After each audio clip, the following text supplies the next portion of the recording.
adik-adik. Hari ini kita akan mengenal burung-burung yang lucu dan hebat. Ini burung gereja. Tubuhnya kecil dan sering kita lihat di sekitar rumah. Cip, cip, cip. Ini burung merak. Lihat ekornya yang indah dan berwarna-warni. Cantik sekali. Ini burung elang. Elang bisa terbang sangat tinggi dan memiliki penglihatan yang tajam. Ini burung kakak tua. Kakak tua punya jambul yang bisa berdiri. Pintar dan lucu sekali. Ini burung flamingo. Warnanya merah muda dan sering berdiri dengan satu kaki. Unik sekali. Ini burung hantu. Matanya besar dan ia aktif pada malam hari.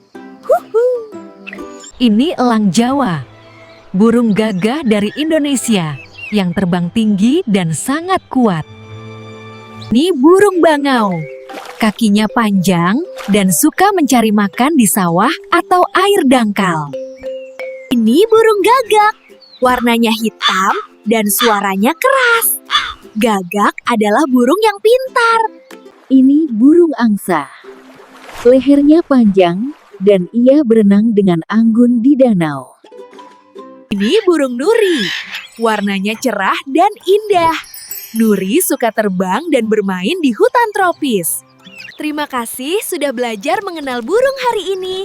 Sampai jumpa lagi adik-adik.